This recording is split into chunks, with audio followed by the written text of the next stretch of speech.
पाकिस्तान या भारत, कौन से देश की फीमेल सोल्जर्स एक दूसरे से बेहतर हैं? आज जानेंगे आप कैसे भारत के ऐतिहासिक स्मारकों में फ्री में घूमने के लिए जा सकते हैं। और रामायण के अंत में रावण ने जो सीख लक्ष्मण को दी थी वो अगर आपको पता चल गई तो आपको भी जीवन में सफल होने से कोई नहीं रोक सकता। जानेंगे वीडियो के लास्ट में। नंबर 10, दुनिया भर के देश अपनी डिफेंस फोर्स में महिलाओं को भी शामिल कर रहे हैं, पर क्या आप जानते हैं कि पाकिस्तान की आर्मी में महिलाओं की क्या कंडीशन है? चलिए आज हम आपको बताते हैं। पाकिस्तान की आर्मी में कुल महिलाएं सिर्फ 4000 ही हैं। साथ ही इनका सर्विंग टाइम 10 साल तक का होता है। सिर्फ वो महिलाएं जो डिफेंस मेडिकल कॉर्प्स के रूप में काम कर रही हैं, वही 30 से 35 साल तक सर्व कर सकती हैं। वहीं दूसरी तरफ भारत की डिफेंस फोर्सेस में कुल 9100 महिलाएं हैं, जिनमें से काफी सारी महिलाएं आर्मी की सबसे सीनियर पोजीशंस हैंडल कर रही हैं। सुप्रीम कोर्ट के नए ऑर्डर्स के तहत फीमेल सोल्जर्स भी मेल सोल्जर्स की तरह 60 साल तक अफसर रह सकती हैं। इंडियन एयरफोर्स में 13% महिला ऑफिसर्स हैं जो बड़े से बड़े फाइटर जेट उड़ाती हैं। नंबर 9, इस साल भारत आजादी का अमृत महोत्सव मनाने जा रहा है, जिसके चलते सरकार कई तरीके की स्कीम्स लॉन्च कर रही है। और ऐसी एक स्कीम हाल ही में अनाउंस करी है यूनियन कल्चर मिनिस्ट्री ने, जो आप सभी के लिए काफी फायदेमंद साबित होगी। यूनियन कल्चर मिनिस्ट्री ने हाल ही में ये अनाउंस किया है कि archaeological survey of India Bharat की जितनी भी मॉन्यूमेंट्स और साइट्स को प्रोजेक्ट करता है, 5 अगस्त से लेकर 15 अगस्त तक वहां आप बिना टिकट लिए एंट्री ले पाएंगे। यानी आप भारत के अलग अलग इलाकों में मौजूद सभी 3693 मॉन्यूमेंट्स और साइट्स को बिना टिकट खरीदे विजिट कर पाएंगे। मेरा बैग तो हो गया पैक, आपका क्या इरादा है कमेंट्स में लिखकर जरूर बताएं। नंबर 8, अक्सर जब कोई प्लेन बनाया जाता है तो उसे या तो कमर्शियल पर्पस के लिए बनाया जाता है या फिर डिफेंस पर्पस से, पर आज हम आपको एक ऐसा प्लेन दिखाएंगे जिसे खासकर सामान ढोने के लिए बनाया गया है। हम बात कर रहे हैं इस प्लेन की जिसका नाम है सुपर गपी। ये प्लेन नासा इस्तेमाल करता है, जिसे खासकर रॉकेट और नासा के बाकी कई बड़े इक्विपमेंट्स ट्रांसपोर्ट करने के लिए बनाया गया है। आपको बता दें कि ये प्लेन इतना बड़ा है कि इसमें एक प्लेन को रखकर भी ट्रांसपोर्ट किया जा सकता है। क्या आपने इस प्लेन के बारे में भी पहले कभी सुना है? कमेंट्स करके जरूर बताइएगा। नंबर 7, अक्सर जब आप एक कार को देखते हैं तो आपको पता होता है कि कार का आगे वाला हिस्सा कौन सा और पिछला हिस्सा कौन सा है, पर आज हम आपको एक ऐसी कार दिखाएंगे जो आपको कंफ्यूजन में डाल देगी और आप डिसाइड नहीं कर पाएंगे कि कार का कौन सा हिस्सा कौन सा है। इस वीडियो को देखिए। वीडियो में दिख रही है कार पहली बार देखने पर ऐसी लगती है मानो इसका आगे का हिस्सा आपकी तरफ है, पर जैसे ही ये कार घूमना शुरू करती है कंफ्यूजन अपने चरम पर पहुंच जाता है और ये डिसाइड कर पाना मुश्किल हो जाता है कि कार का कौन सा हिस्सा कौन सा है। टू पार्टी पॉलिटिकल सिस्टम को अगर कोई चेहरा देना हो तो ये कार उसके लिए परफेक्ट साबित होगी। नंबर 6, गर्मी के मौसम में घर से बाहर जाना काफी मुश्किल भरा काम होता है, पर आज हम आपको एक ऐसा डिवाइस दिखाएंगे जो तपती धूप में भी आपको ठंडा ठंडा कूल कूल रखेगा। हम बात कर रहे हैं यू कूलिटी की। ये डिवाइस असल में एक पोर्टेबल एसी है जिसे एक पोर्टेबल वेस्ट में अटैच करके तैयार किया गया है। ये डिवाइस भरी गर्मी में ठंडक का एहसास करवाता है और इसे पहनकर आप कहीं भी आ जा सकते हैं, जिसका कारण है इसका कंफर्टेबल और लाइट डिजाइन। साथ ही इस डिवाइस की वेस्ट में आपको एक पॉकेट भी मिलती है जहां आप अपना फोन, पैसे, कार्ड्स आदि रख सकते हैं। यानी कि कूलिंग के साथ एक कैरिंग बैग भी फ्री। ये डिवाइस एक बार चार्ज होने के बाद लगभग 3 घंटे तक चलता है। इस डिवाइस की फिलहाल कीमत $89 है, यानी लगभग 7000 रुपए। मजे की बात तो ये है कि ये डिवाइस अगर गंदा हो जाए तो आप इसके मोटर वाले पार्ट को हटाकर इसे वॉश भी कर सकते हैं। नंबर 5, उत्तराखंड में वैसे तो कई जगह है जहां आपको एक बार एटलीस्ट घूमने जाना चाहिए, पर उत्तराखंड की सबसे खूबसूरत जगह है वैली ऑफ फ्लावर्स, जहां आप अगर नहीं गए हैं तो आप काफी कुछ मिस कर देंगे। क्यों? चलिए आज हम आपको बताते हैं। चमोली डिस्ट्रिक्ट में मौजूद ये वैली एक यूनेस्को वर्ल्ड हेरिटेज साइट है। साथ ही यहाँ जाकर आपको ऐसा फील आएगा जैसे आप जुरासिक पार्क में आ गए हो। सोलो ट्रैवल के लिए ये एक बेस्ट लोकेशन है। साथ ही इंडिया के बेस्ट ट्रैक लोकेशंस में इसका नाम आता है। ब्रह्म कमल, जिनका जिक्र हजारों साल पुराने ग्रंथों में मिलता है, आपको इस वैली में देखने को मिल जाएंगे। साथ ही कई और रेयर फूलों और पक्षियों की प्रजातियां भी आपको यहाँ देखने को मिल जाएंगी। आपको बता दें कि सिख धर्म के सबसे पवित्र स्थानों में से एक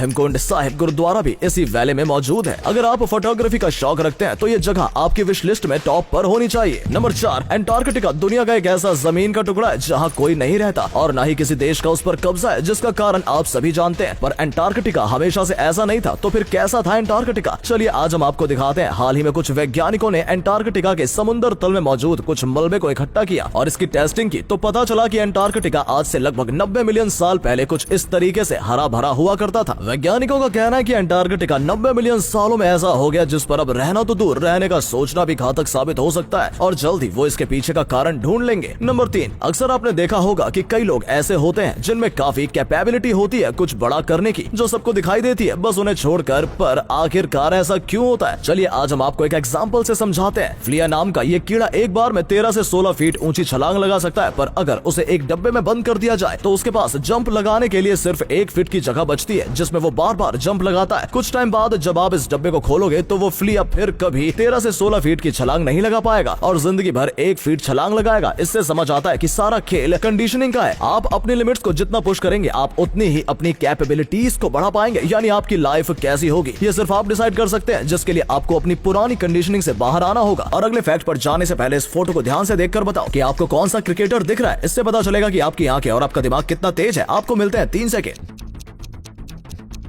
नंबर 2, आपने अक्सर कई शानदार स्कल्पचर्स देखे होंगे, पर आज हम आपको एक ऐसा स्कल्पचर दिखाएंगे जिसे पूरे तरीके से प्लास्टिक बॉटल्स के इस्तेमाल से बनाया गया है। हम बात कर रहे हैं इस 3 फिश स्कल्पचर की, जिसे ब्राजील के रियो डे जेनेरियो के बोटाफोगो बीच पर बनाया गया है। इन 3 मछलियों को प्लास्टिक बॉटल्स का इस्तेमाल करके बनाया गया है, जो इस तरीके से रात के अंधेरे में ग्लो भी करती है। इन आधी मिट्टी में धसी मछलियों को बनाने का मकसद है लोगों को एहसास दिलवाना कि प्लास्टिक की वजह से समुद्र के जीवों को कितनी दिक्कत हो रही है, और लोगों को इस बात के लिए मोटिवेट करना कि प्लास्टिक को रिसाइकिल करके वह समुद्र और उसमें रहने वाले जीवों को बचा सकते हैं। नंबर 1, रामायण की कहानी भारत के लगभग हर व्यक्ति को पता है, पर आज हम आपको रामायण का एक ऐसा किस्सा सुनाएंगे जिसे आपने आज से पहले कभी नहीं सुना होगा। बात तब की है जब भगवान राम ने रावण को घायल कर दिया था और रावण अपनी आखिरी सांस ले रहे थे। राम जी ने लक्ष्मण से कहा कि रावण वेदों के ज्ञाता थे, इसीलिए तुम उनके पास जाओ और उनके आखिरी समय में कहे गए शब्दों को सुनो कि उनका क्या कहना है मरने से पहले। इस पर लक्ष्मण रावण के पास गए और उनके सिर के पास खड़े हो गए, जिस पर रावण ने कहा कि हे राम, तेरे भाई को इतनी तमीज नहीं है कि एडवाइस लेते हुए कैसे व्यवहार रखा जाए। जिस पर लक्ष्मण शर्मिंदा हो गए और रावण के पैरों के पास जा खड़े हुए। इस पर रावण ने कहा कि पुत्र, जिंदगी में 2 बातें हमेशा याद रखना। जब तुम्हारे मन में कुछ अच्छा काम करने का ख्याल आए तो उस काम को तुरंत कर लेना, क्योंकि हो सकता है फिर कभी तुम्हें मौका ना मिले। और अगर कभी गलत काम करने का ख्याल आए तो उसे 1 दिन के लिए टाल देना, क्योंकि 24 घंटे बाद तुम्हारा बुरा काम करने का ख्याल बदल जाएगा। मेरी जिंदगी इसका सबसे अच्छा उदाहरण है। मैं धरती से स्वर्ग तक सीढ़ियां बनाना चाहता था, मैं उस ख्याल को टालता रहा, और जब मुझे जगत जननी माँ सीता का अपहरण करने का ख्याल आया तो मैंने तुरंत उस काम को कर दिया, और देखो आज मेरी क्या हालत हो गई है। ये रावण के मरने से पहले कहे गए आखिरी शब्द थे। दोस्तों, वीडियो अच्छा लगा हो तो इसे शेयर कर देना। ऐसा करने से हमें मोटिवेशन मिलता है और ज्यादा अच्छे वीडियोस बनाने के लिए। वीडियो देखने के लिए आपका बहुत बहुत धन्यवाद।